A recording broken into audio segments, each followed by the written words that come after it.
Hi, good morning, everyone. Welcome back to my podcast and my very first video on this podcast. So, excuse me while I have some first time jitters, but happy Valentine's Day to anyone that celebrates. Little soapbox conversation, but I was one of those like anti Valentine's Day people for the very longest time. And then when I was probably about like 20, young 20s, I found out like the true meaning behind Valentine's Day and how it was actually kind of badass. And again, let me sidetrack here. The only reason I'm whispering is because I don't want to wake my daughter up.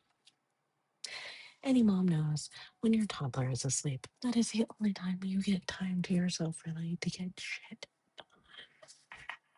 But no, she just woke up really early this morning and yeah, it was a journey. Anyhow, so Valentine's Day.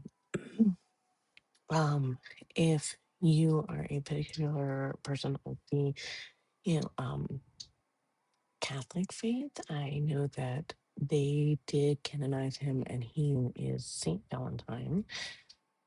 Then there is just like the regular stories of his work and how he helped soldiers and people in positions that were not allowed to get married.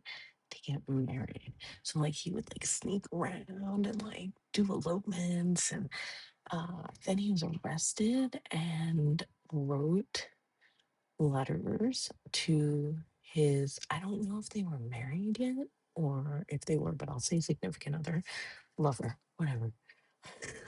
um and at the end of each letter, he wrote from your Valentine, and that's how we got Be My Valentine. Come on. That's like so adorable to me. Um, but I digress.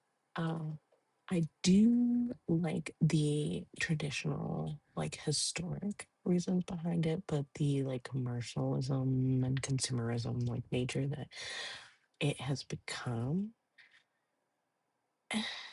like you should really tell somebody you love them like more than just one day a year kind of thing to me. Kind of like Earth Day. Like, come on, y'all. One day a year is not going to save the planet, nor is it going to save your relationship.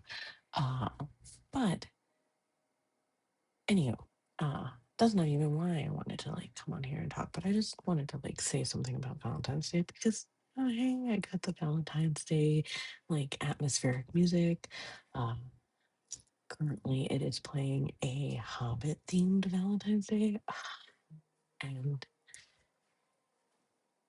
I'd show you the full dress at the moment, but um, 6 out of 8 of our dogs are surrounding my feet and can't move. Um, I had so many plans for this journey, and the past month I fell hard off of everything I was doing.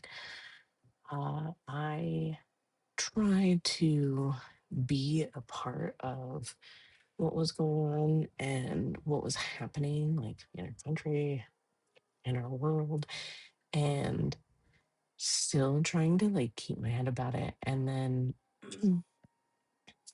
of course, the algorithm was like, hey, so you want to pay attention to this stuff? Let's throw a little more at you. And yeah, probably, I'm like, I'm not even gonna try to hide it. I know I should not have clicked on some of these pictures. I know I should have not, like, should not have watched any of these videos. And I did. And it caused a major depression spiral, like one that I have not had in such a long time. I think the last time I felt that low was probably like 4 years ago, maybe 5 years ago, like probably during the pandemic, honestly. Um, like I'm a very high functioning uh depressive, I guess that's what you call this. Mine is like side effect from like my neurodivergent crap, but setting that aside, uh like the low parts, I can't, man. It even got to the point where I was crying in the shower and like praying to my gods, and just like my faith wavered. It was bad. It was really bad. I even like called my bestie and I was like, this is bringing some like, oh, of course. Thank the gods for besties, y'all. Because pulling me out of the darkness. It was like dragging my husband and my like relationship apart. Like we were fighting constantly. And then it like all culminated into this like moment last week where my husband finally like brought to the light of like what was going on and how I was acting. And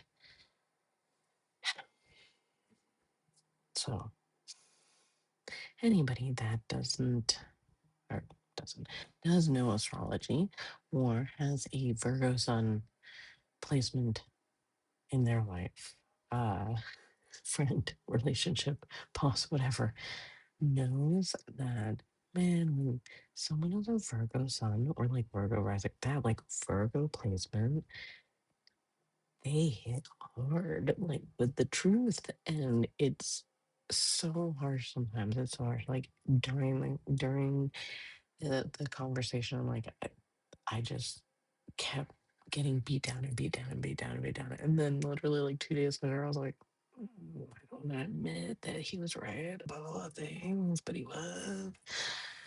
And then at the beginning of the week, something happened, and I finally felt like, okay, you have to start doing stuff. You have to start getting back to yourself again. Like this past month has just been too much. And, it, for any of the Crow fans out there, it can't rain all the time, right? Mm. So, long story short, one of my podcast episodes were like a month in between. Uh, I finally started to quote unquote see the light like 2 days ago, and I started like working out again, started drinking more water, like started getting back on my shit, like started journaling again, and going back to like the nostalgic physical media movement things that I wanted to do at the beginning of the year, Gregorian year. And uh, today I finally felt more myself than ever in a very long time. So I think we all need to do that. How about you do it too? What do you do? Oh, goodness me. All right. Cheers.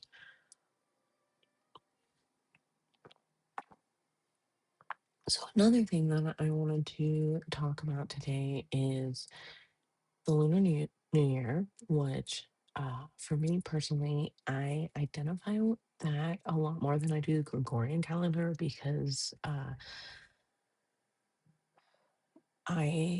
talk about being a pagan, and I'm Hellenistic, which the pantheon that I uh, honor, worship, devote to is the Greek pantheon.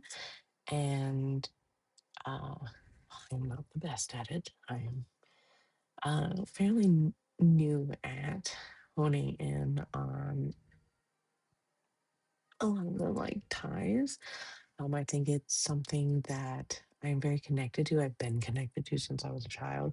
I think it's a past life thing because there is no Greek in my heritage in this life. So it's interesting to me that like I am very, very connected to this. Um, but I also consider myself an eclectic pagan because I do pull from other practices as far as like the seasons and solstices, Yule, Mabon, things like that. Luke Nessa, and um, we are so close to our actual New Year. Like we as you know, human beings aren't meant to start over and start anew in the winter. That is a very new thing. That is something fiscally for, you know, all that.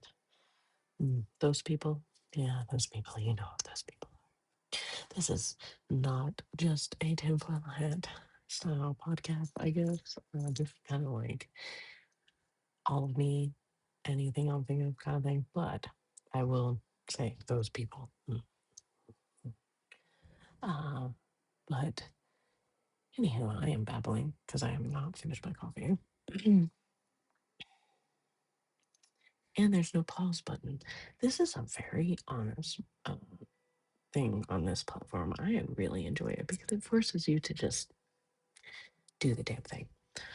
Um, but my new year doesn't start until coming up. February 17th is the mark of the lunar new year, and then the spring equinox, which I celebrate as my new year. So I am definitely feeling that pull of it's getting there. We're so close. I'm so close.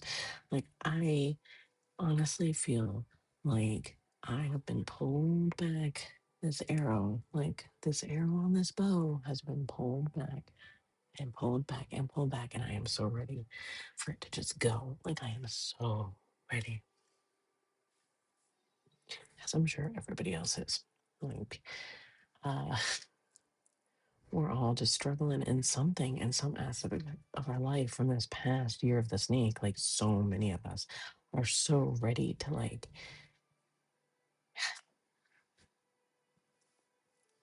is it when it's in our like when hey, I don't need any more lessons. I don't need any more transformations. Can we please have some good news? That'd be awesome. And, you know, basic human rights.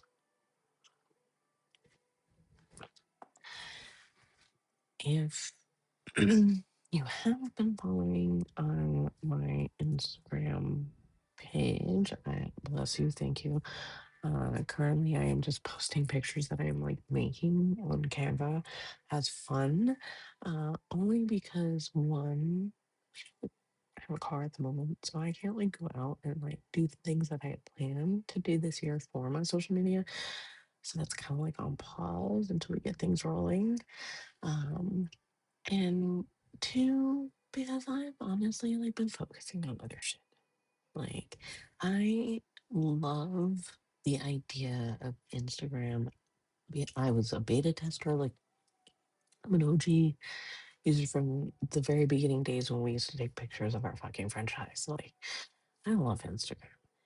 And I have seen it evolve into so many different things. And then lately I have just kind of done with the whole like influencer just to be an influencer society. Like there's definitely some that I like influencers that I follow, but it's like influencers in a way that makes sense to me. Like, yes, I want to be influenced about saving polar bears and I want to be influenced about saving our rainforest and, you know, eating holistically and putting onions in my sock to make my cold go away in like 24 hours. So like yes, those are the type that I really like I'm interested in following.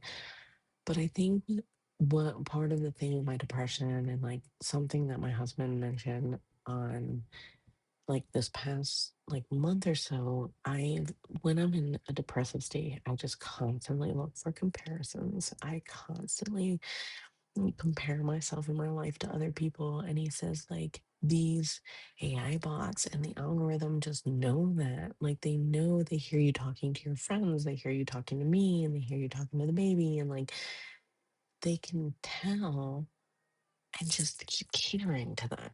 So all I was seeing was just stuff that kind of like keep me in that state. And like, I need to get off this. And that's what I wanted to do in the very beginning. I really just wanted to like share my stuff and like get off because honestly, I'm really, really loving this Substack platform. I don't know why I didn't use it before. Uh, But yeah, I like that I can do everything in this, and I can pretty much do 80% of that from my phone for when we start getting on the road and, going for that part of our adventure. So I am like, yeah, I'm trying to condense everything, and I'm just realizing lately with so much of the like toxicity culture on social media. I don't know if you have been reading my Substack. I'm trying to do like a nice balance, by the way. And sorry, I do not script my podcast episodes, so this is what you're gonna get most of the time is me going back and forth. But that is very much like my personality, and I am not trying to be anything other than myself this year. So bless you if you're still here 15 minutes later. Um, but I made a post, uh, and like I said, I'm trying to balance the like subscription things and the paywalls and whatnot because yes, I still want to give you guys content, but at the same time, I also, believe that we should be paying people for their energy and their time, um, and expertise, knowledge, skills more than AI. So like, you know, uh, and this just doesn't go for me. Like this goes for a lot of people on Substack. Like there are so many amazing creators and writers on this platform. Like bless y'all for supporting them and supporting anyone on this platform because like this, we need more of us. Yes, yes, yes, yes. Um anywho, I wrote a post about toxic coaching, like toxic healing and like community and like workers and it's something that I've seen on Instagram so many times and others are like I'm not on TikTok anymore, uh but like so many social media platforms I have noticed that there has been such a toxic aspect of these people and programs and things they offer because it's not about healing and helping and guiding anymore. It's literally about making more money. Which, like, I'm not hating. I want people to get paid for their services, but so many people are doing that. Like, hey, I made it overnight and I can show you how to do it. Here's this PDF. And I'm a curious motherfucker. So, hey, that PDF's $3. I'll click it. Let me see. And you read it, and it's literally like, it's bullshit. Most of it is bullshit. And the last one I did, she was actually like a reputable coach in like business and marketing. And I wanted to get some like advice on some stuff. Uh, and I was in this other challenge with somebody that I like completely respect that's in the social media marketing world. And I've done courses with her, which were like phenomenal. But this current one, I was curious because she was more in like what I was like trying to do with like being a stay at home mom and, do content about like that life and daily life and things that she has expertise in. Anyway, for someone very similar to myself. And I spent the money and yeah, some of the content was really good. And then I got that class that was like, hey, this is all about how to create content with AI. Why am I paying for this? No, no. No, your brain, your imagination, your creativity is way cooler than AI. And plus, AI is stealing from other people like me, like you. It's stealing our stuff and then just regurgitating it to these people the same 15 people that sell us these like dreams, so to speak. Uh, and I've been like having a really hard time with that, honestly. I have been in the spiritual community for a little over 20 years. I have worked, I have done my own spiritual stuff, healing stuff, witchy stuff, uh, selling my services, going to events, things like that. And I noticed the more and more that we were online and creators and influencers and it was getting harder and harder for people like me. And I'm not gonna lie, like I get it. I'm not the best at content creation. I'm not the like, I am a 42-year-old stay-at-home mom. Nobody wants me shaking my ass on a screen to sell some services.